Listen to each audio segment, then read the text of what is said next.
네, 오늘 우리 본문 말씀을 가지고 하나님의 시선에 맞추라 이런 제목으로 말씀을 전하도록 하겠습니다. 여러분 옆에 분들과 먼저 이렇게 한번 인사하도록 하겠습니다. 사랑합니다. 축복합니다. 네, 자 여러분 오늘 본문 여러분 우리가 잘 알고 있는 말씀이죠. 베드로와 요한이 성전 미문에 앉아있는 나면서부터 걷지 못한 사람을 일으켜 세우는 참 기적과도 같은 일. 우리의 인생도 어쩌면 성전 미문에 앉아있는 이 사람처럼 일어나지 못하고 평생 내 자리 그냥 거기서 벗어나지 못하고 어디에 얽매여 있는 삶을 살아가는 사람도 있을 수도 있습니다. 근데 오늘 이 말씀을 통해서 우리의 삶이 내 영역이 그냥 그 자리에서 거기 있는 것이 아니라 오늘 이 사람이 예수 그리스도의 이름으로 일어나 놀라운 기적을 맛보는 삶이 오늘 우리의 삶 가운데 일어나기를 주님의 이름으로 축복합니다. 자, 오늘 제가 이 본문 말씀을 보면서 사실 우리가 잘 알고 있는 말씀이잖아요. 근데 오늘 말씀 보면서는 여러분과 함께 두 가지로 한번 살펴보면서 이것 가지고 우리가 같이 기도하고 하나님의 은혜를 나누고자 합니다. 여러분, 시선을 맞추게 되면 어떤 일이 벌어질까요? 어린 아이, 이제 갓난 아이가 태어나면 그때 이제 갓 태어난 아기는 눈 맞춤을 하지 못하잖아요. 근데 이제 어느 정도 이제 한 2주, 3주 지나고 맞나요? 한 달? 그러면 아이와 눈을 맞추기 시작합니다. 그러면 아이가 제 눈을 보고 싹 움직이는 게 그렇게 신기하고 이야, 생명의 놀라운 참 그러한 일들을 맛보게 되는 거죠. 오늘 하나님 앞에 우리의 시선이 딱 마주칠 때 어떤 일이 일어날까? 저는 오늘 첫 번째 그 하나님의 시선이 우리 가운데 딱 맞아떨어질 때 우리는 다르게 보게 된다는 겁니다. 자, 우리 3절과 4절 말씀을 같이 한번 읽어보겠습니다. 3절 4절 시작. 그가 베드로와 요한이 성전에 들어가려 함을 보고 구걸하거늘 베드로가 요한과 더불어 주목하여 이르되 우리를 보라 하니. 아멘. 여러분 여기 1절부터 10절까지 쭉 성경을 쭉 읽어보시면 보다, 주목하다, 아무튼 보는 단어가 5번이 등장합니다. 그러니까 이 베드로와 요한이 성전 미문에 앉아있는 이 사람을 일으키는 데 있어서 중요한 게 뭐냐? 바로 보는 데 있다는 거예요. 보는 게 중요하다라는 것을 이야기합니다. 그래서 오늘 지금 3절에도 보면 그가 여기 나오는 그는 성전 미문에 앉아있는 사람이에요. 베드로와 요한이 성전에 들어가는 것을 보고 구걸을 합니다. 그러니까 이 사람은 베드로와 요한을 특별해서 보는 게 아니에요. 그냥 수많은 사람들이 그 성전 내 미문으로 들어갔다가 나갔다 할 거 아닙니까? 그런 상황에서 그냥 보는 거예요. 보면서 이 사람이 나에게 적선을 해주면 동전 한 입 주면 땡큐 감사한 거예요. 그렇게 이 사람이 보고 있습니다. 그런데 4절을 보면요 4절 베드로와 요한이 더불어 주목하여 이르되 우리를 보라 하니 이렇게 되어 있습니다. 근데 여기 있는 주목하다라고 하는 단어는 목적을 가지고 뚫어지게 보는 겁니다. 내가 보는데 그냥 보는 게 아니에요. 아까 우리 3절에서 보았던 성전 미문에 앉아 있었던 사람은 지나가는 사람들을 그냥 보는 거예요. 그냥 보면서 딱 돈 한 푼 달라고 하는 그 동정의 눈빛으로 보면서 돈을 받기 위한 목적이었죠.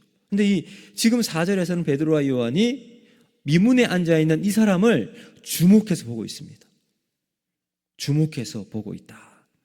여러분 이 주목해서 보다 베드로와 요한이 더불어 주목하여 이 단어는 아테니조라고 하는 단어인데 이 사도행전 1장 10절에도 똑같은 단어가 아테니조가 사용됩니다. 어떤 내용이냐면 예수님께서 승천하시고 올라가실 때 제자들이 이렇게 이야기합니다. 올라가실 때 제자들이 자세히 하늘을 쳐다보고 바로 이 단어가 하늘을 쳐다보고 할 때가 아테니조입니다.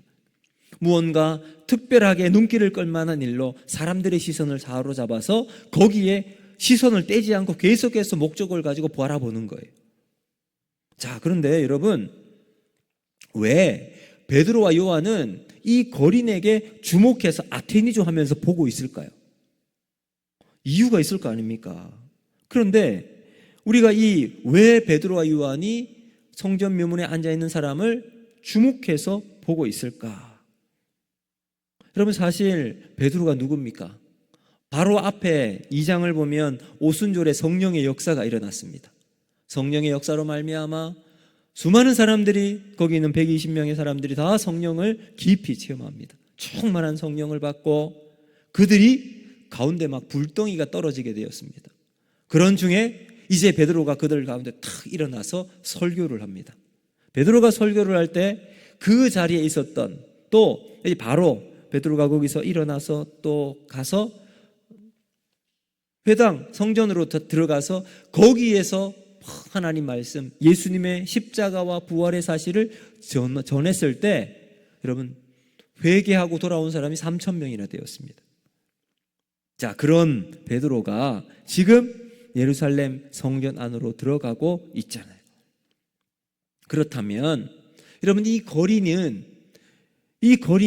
베드로가 누군지 알았다면 오히려 거린이 베드로를 주목해서 보아야 했을 겁니다. 왜요? 베드로가 혹시 능력을 베풀고 베드로가 혹시 기도해주면 이 사람의 인생이 역전될 수 있을 거 아닙니까? 그럼에도 불구하고 그게 아니었어요. 베드로와 요한이 오히려 이 성전 묘문에 앉아있는 사람을 향해서 주목해서 보고 있습니다. 왜 이런 일이 일어날까요? 이 베드로에게 이 거린이 자기를 좀 고쳐달라고, 자기를 좀 돌아봐달라고, 예수님께 내 이런 형편을 좀 기도해서 낫게 해달라고, 여러분 이렇게 얘기를 해도 부족할 판에 베드로와 요한이 이 사람을 주목해서 보고 있습니다. 이유가 뭔가? 여러분, 은혜를 경험하게 되면 보는 것이 달라지기 때문에 그렇습니다. 여러분, 그 거리는 미문에 앉아 지나다니는 사람으로 항상 한 푼, 두 푼을 사람들에게 동정을 구하며 돈을 요구했던 사람입니다. 한평생 그 자리를 지키면서 지나가는 사람들이 던져주는 그 동전으로 그의 인생을 살아갔던 사람입니다. 아마 성전을 거기를 왔다 갔다 했던 사람들 중에 이 성전 미문에 앉아 있었던 거린을 몰랐던 사람은 아마 없었을 거예요. 그 자리를 탁 터줏대감처럼 지키고 앉았던 사람이 이 거린이었습니다. 이 베드로 요한도 예루살렘 성전에 기도하러 갔을 때는 여러분 매일같이 거기를 보았을 겁니다. 그런데 왜 갑자기 베드로와 요한이 그 사람에게서 주목해서 보고 있을까요? 그전에는 그 사람이 없었을까요? 아니었을 겁니다. 있었을 거예요. 평소보다 훨씬 행색이 좀 불안해 보이고 초라해 보였기에 아유 그래 나라도 좀 도와줘야지 행색이 저래서 되겠느냐라는 마음으로, 동정하는 마음으로 그 사람을 보았을까요? 아니면 내가 며칠 전에 바로 어제 성령의 충만한 은혜를 받았기에 그 은혜 받은 표시라도 내야 했기 때문에 그 사람을 주목했던 걸까요? 아닙니다. 정확하게 성경은 우리에게 이야기를 하고 있지는 않지만 평소에 신경 쓰지 않았던 그 사람이 그날 베드로와 요한의 눈에는 그 사람이 들어왔다는 거예요. 여러분, 그날이 언제입니까? 바로 오순절 사건이 일어나고 난 다음 날입니다. 여러분, 이것이 바로 중요해요. 우리의 영적인 눈이 열리는 순간이 있어야 한다는 겁니다. 하나님의 은혜가 임하니까 사람이 달라 보이기 시작합니다. 하나님의 은혜가 임하면 나도 변하지만 내 옆에 있는 사람을 바라보는 심정도 바뀌게 됩니다. 불쌍한 사람, 그저 인생에 가련한 안타까운 사람으로, 구원받아야 할 사람으로 보는 것이, 안타까운 사람에서 저 사람이 정말 예수님을 만나서 구원받아야 될 사람이라고 하는 사람으로 바뀌게 되는 거예요. 예수님이 필요한 사람이 바로 저 사람이구나, 내가 다가가야 되겠다라는 마음을 베드로와 요한이 가지게 되었다는 거죠. 여러분, 영적인 눈이 열리게 되면 이런 변화가 일어나게 될 줄로 믿습니다. 여러분, 사람이 다르게 보이기 시작해요. 어떤 집사님이 남편과의 갈등이 있었답니다. 그래서 참 그것 때문에 힘들어했어요. 기도도 하고 상담도 받아보았지만 남편을 향한 마음이 쉽게 풀리지 않았습니다. 그러다가 어느 날 기도하는 중에 하나님께서 꼭 자기에게 이렇게 말씀하시는 것 같았답니다. 너는 남편을 불편한 사람으로만 보지만 나는 그를 내가 사랑하는 자로 본단다. 여러분, 이 말씀이 그 집사님을 크게 깨닫게 만들었답니다. 아, 하나님은 저 사람을 사랑하시고 계시는구나. 나도 하나님의 시선으로 살아가야 되겠다. 그 후 남편이 당장 달라지는 것은 없었겠지만 자신의 마음이 먼저 바뀌게 되었던 거죠. 예전에는 남편이 먼저 바뀌어야 된다. 아우, 저 남편 저거 언제 바뀌나? 이렇게 생각을 했는데 지금은 남편을 위해 기도하는 마음과 사랑하는 마음을 같이 가지고 살아갈 수 있게 되었다는 거죠. 사랑하는 성도 여러분, 저는 바로 이 집사님의 마음처럼 하나님의 은혜로 서는 사람은 사람이 다르게 보이게 되는 은혜가 있기를 주님의 이름으로 축복합니다. 여러분, 내가 원하는 바라는 방향대로 이루어지는 것을 기대하는 것이 아니라 철저하게 자기중심적인 삶을 버리고 하나님의 세밀한 손길로 변화되는 사람을 이끌어내는 저와 여러분이 되기를 바랍니다. 여러분, 내 시각 속에 비친 세계만이 아니라 하나님의 시선을 내 안에 담고 살아가는 사람. 그래서 주님께서 머무는 곳에 나의 시선도 함께 머무러 살아가는 삶을 살아가기를 원합니다. 이 주님과 하나가 되는 사람, 이런 사람이 믿음의 사람인 줄로 믿습니다. 여러분, 우리 인생을 살아가면서 그냥 지나쳐 버리기 쉬운 그런 상황들이 있잖아요. 근데 그 가운데 우리가 은혜가 있으면 그 흘러보내기 쉬운 순간을 포착을 합니다. 그리고 그 속에 담겨있는 하나님의 마음을 발견하는 사람이 바로 믿음의 사람이라는 겁니다. 여러분, 그 은혜가 우리를 변화시키게 만들고 우리의 시선을 하나님의 이 순간 포착하는 힘으로 살아갈 수 있게 만듭니다. 여러분, 이제 봄이 되고 꽃이 여기저기 이제 피게 될 텐데 아마 여러분들이 이제 봄꽃 보러 여기저기 가실 분도 계실 겁니다. 그때마다 여러분 그냥 눈으로만 보지 않고 핸드폰으로 꼭 찍으세요. 그렇죠? 다시 보진 않는데 가서 이 꽃도 찍고 저 꽃도 찍고 막 한 수백, 한 1000통, 1000컷도 찍고 나면 사실 보진 않지만 계속 담아는 놓습니다. 왜 담아 놓죠? 이때의 아름다움을 그래도 카메라에도 담고 싶어서. 지나가면 흘러가니까요. 여러분, 그리고 그 많은 카메라에 담겨있는 꽃들 중에 그래도 예쁜 사진들이 있어요. 야, 그냥 스쳐 지나갔는데 어느 순간 보면 우와, 이 꽃이 이렇게 아름다운 꽃인가, 이렇게 느껴지는 때가 있습니다. 여러분, 그와 같이 우리 하나님의 시선이 머무는 그곳에 내가 보기에는 참 처량하고 초라하고 볼품없는 한 사람인데도 하나님의 시선이 머무는 그곳에 여러분 하나님의 은혜가 임하게 되면 여러분 아무도 주목하지 않는 그 사람에게 하나님의 은혜가 임하게 되는데 여러분 우리가 그 하나님의 능력과 하나님의 은혜를 전하는 통로로 쓰임받는 삶이 되기를 원합니다.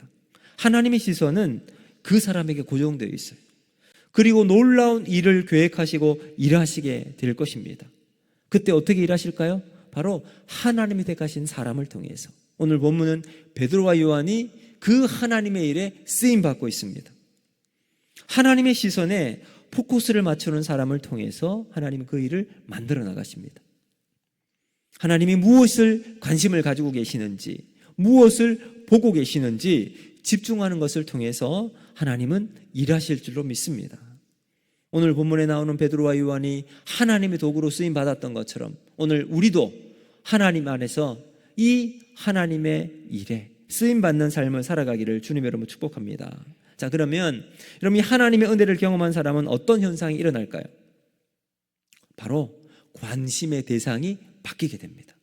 여러분, 그전에는 그저 내가 잘 되는 것에 포커스가 맞춰 있습니다. 그러다가 내가 좀 잘 되면 다른 사람도 약간은 뭐 잘 되면 좋겠다라는 마음을 가지게 되겠죠. 그런데 하나님의 은혜가 정말 나에게 충만히 경험되어지게 되면 나에 대한 관심이 남에 대한 관심으로 옮겨가게 됩니다. 여러분, 이것이 놀라운 사랑이죠. 놀라운 변화입니다. 나를 변하게 하신 하나님의 은혜가 임하게 되면 예수님의 십자가를 통해 죽을 수밖에 없었던 내가 구원의 영광을 경험하게 되면 더 이상 나의 시선이 내 안에서 딱 좁은 내 안에 머물지 않고요, 나를 벗어나서 주변에 있는 내 이웃들, 우리 가족들, 우리 직장 동료들을 향해서 하나님의 사랑으로 커져나갈 수 있다는 거죠. 내 시선은 이제 내가 나의 울타리를 넘어 타인으로 넘어가는 이러한 하나님의 사랑이 우리 속에 있게 된다는 겁니다. 여러분, 예수님께서 이 땅에 오신 목적도 바로 여기에 있습니다. 십자가의 사랑은 남을 구원하기 위한 하나님의 사랑입니다. 인간을 구원하기 위한 하나님의 사랑이 바로 십자가의 사랑입니다. 바울은 그 엄청난 고난과 죽음의 위협 가운데서도 사명을 감당할 수 있었던 이유가 바로 여기에 있습니다. 나 중심에서 다른 사람의 영혼을 향한 하나님의 마음을 가슴속에 불덩이처럼 가지고 있었기 때문에.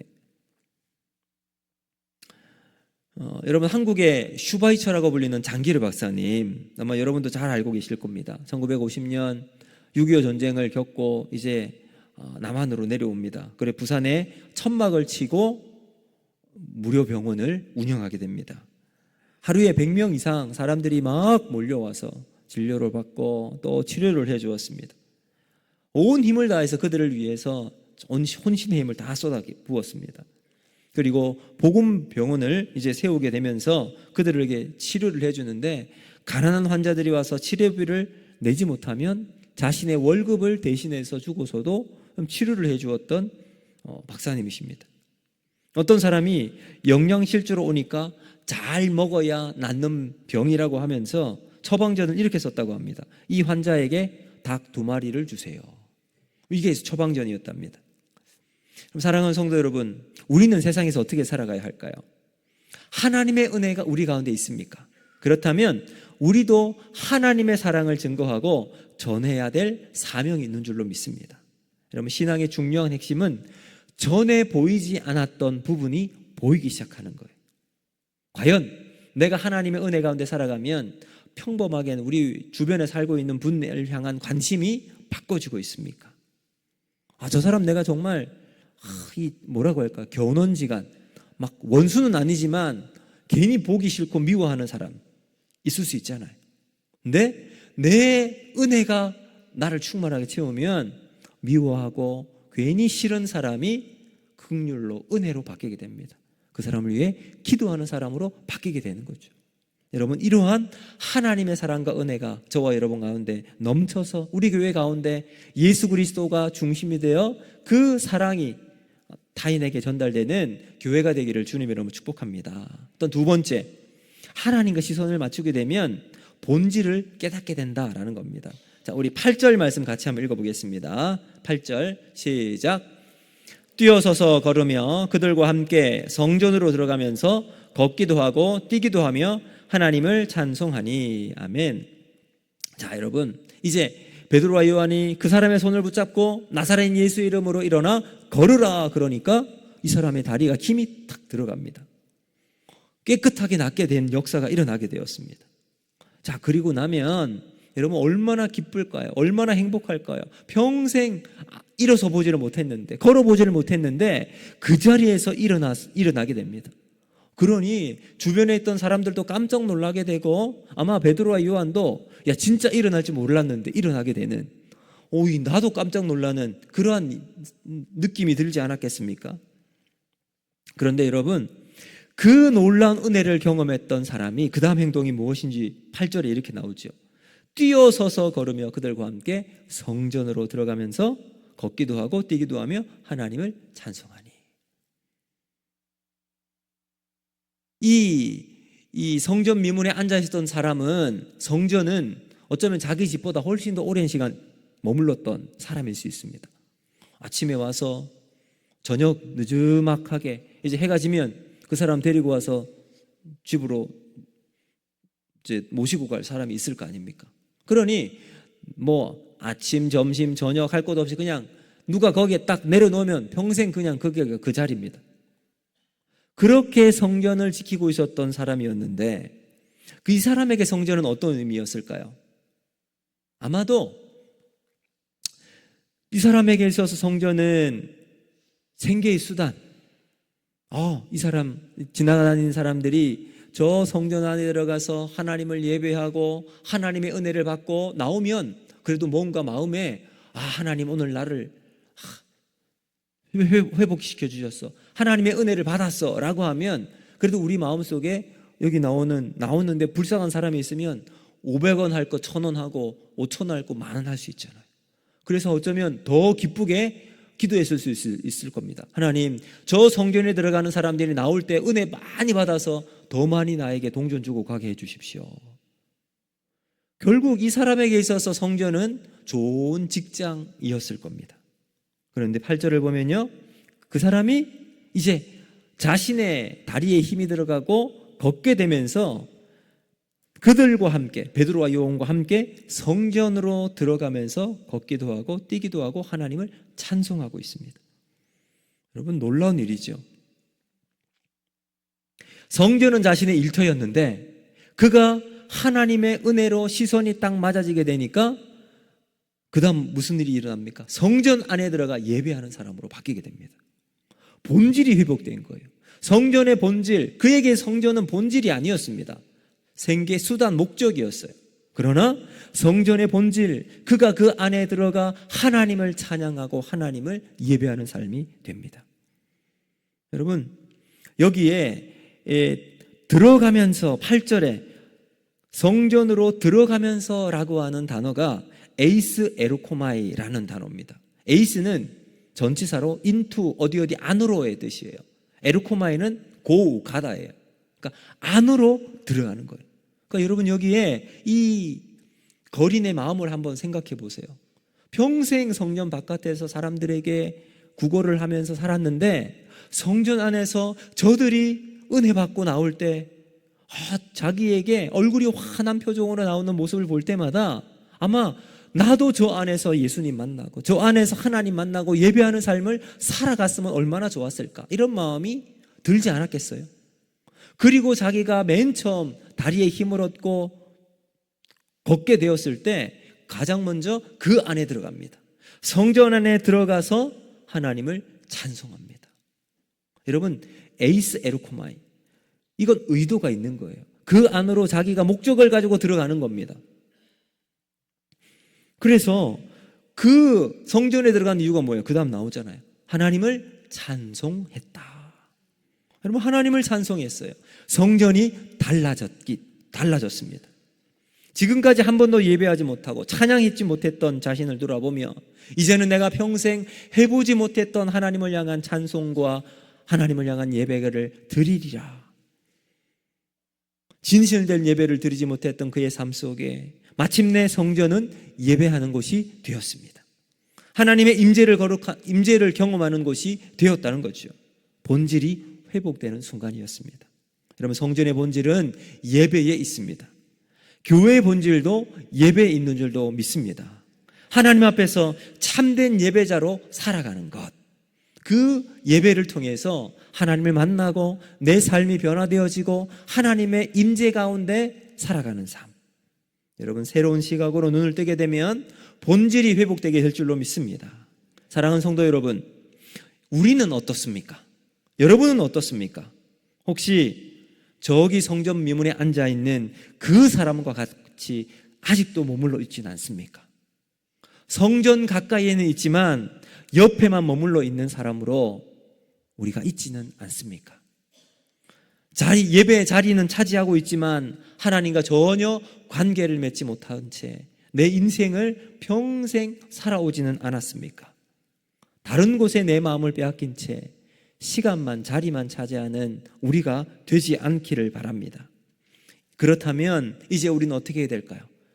이 성전 미문에 앉아있는 거린과 같이 일어나 안으로 들어가야 할 줄로 믿습니다. 하나님이 힘을 주시고 하나님이 우리와 붙잡아 주시는 은혜가 있을 때 내 인생의 목적을 다시 설정하시기를 바랍니다. 그리고 참된 예배자의 모습으로 하나님 앞에 나아가는 저와 여러분이 되기를 주님의 이름으로 축복합니다. 여러분, 하나님은 어떤 사람을 찾으실까요? 야, 내가 거룩하고 내가 막 말씀도 충만히 알고 기도도 유창하게 하고 새벽 예배 한 번도 빠지지 않는 사람 아니에요.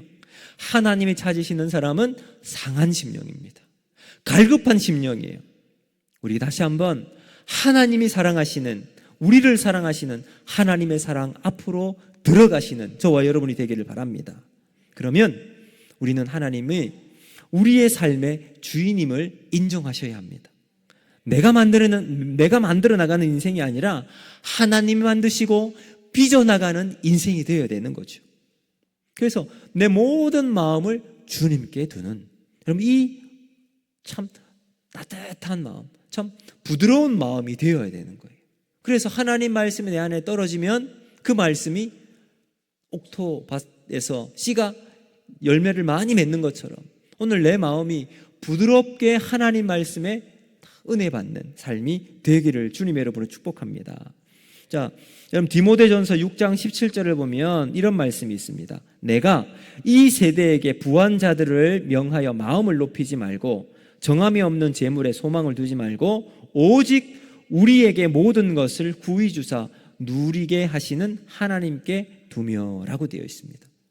자, 여기에 우리의 마음을 하나님께 두라라고 되어 있어요. 하나님께 내 모든 마음을 두는 사람, 세상을 향한 소망을 접고 재물에 대한 욕망도 내려놓고 하나님이 나의 모든 것이 되신다, 하나님 한 분만으로 나는 만족한 삶을 살아가겠노라. 여러분, 참된 예배자로 살아가기를 작정하십니까? 하나님께 내 마음을 두는 저와 여러분이 되기를 바랍니다. 하나님이 나의 유일한 만족이십니다. 그럴 때 세상에 정함이 없고 하나님 앞에서 우리의 마음을 온전히 두는 삶을 살아가게 될 줄로 믿습니다. 자, 이제 말씀을 마치도록 하겠습니다. 우리가 하나님께 나의 시선을 두면 어떤 일이 벌어진가요? 제가 두 가지로 말씀드렸어요. 첫 번째, 어제 보았던 사람이 달라지게 돼요. 다르게 보이게 됩니다. 하나님의 은혜가 임하면 하나님의 마음으로 사람을 보게 되는 변화가 일어나게 되는 거예요. 오늘 우리가 살아가는 세상 속에 어제 똑같이 했던 행동, 어제 같이 있었던 사람, 그러나 오늘 하나님의 은혜를 임하면, 오늘 하나님의 은혜가 우리에게 임하면 어제 만났던 환경, 어제 보았던 사람이 전혀 다르게 느껴지고 하나님의 시선으로 우리의 삶이 변화되어지는 그러한 믿음의 사람이 되기를 주님의 이름으로 축복합니다. 두 번째, 본질을 회복하게 됩니다. 여러분, 성전은 사람들이 던져주는 동전 모으는 최고의 장소였던 사람이 이제는 자기가 일어나 뛰어들어가 성전 안에서 예배합니다. 하나님을 찬양합니다. 여러분, 이러한 본질을 회복하는 삶을 살아가는 저와 여러분이 되기를 바랍니다. 여러분, 다윗은 시편 57편을 보면 사울을 피해서 광야로 들어가요. 거기에 한 굴에 들어가 숨어 있을 때 지은 시입니다. 근데 거기에서요, 이 다윗이 하나님을 놀랍게 찬양합니다. 하나님의 섭리 앞에 찬양을 부르며 예배하는 자리에 예배하는 자로 살아갑니다. 하늘 위에 주는 높이 들리시며 모든 이름에 뛰어난 하나님을 찬양합니다. 여러분, 자기를 죽이기 위해서 쫓아드는 사울을 피해 들어간 동굴이 얼마나 축축하고 얼마나 어두컴컴하고 좁았겠어요. 그럼에도 불구하고 거기에서도 하나님을 찬양합니다. 거기서도 하나님을 높이는 삶을 살아가요. 이유가 뭘까요? 문제 너머에 계신 하나님을 볼 수 있었기 때문입니다. 하나님과 시선을 맞추고 살아갈 수 있었기 때문이죠. 여러분, 오늘 우리도 우리의 삶 속에 하나님과 나의 인생을 마주치면서 주님과 내 영적인 시선이 맞추어져서 예배 본질을 회복하고 하나님의 계획 안에서 우리의 인생을 세워나가는 복된 삶을 살아가는 저와 여러분이 되기를 주님의 이름으로 축복합니다. 여러분, 오늘 이 말씀을 우리가 기억하면서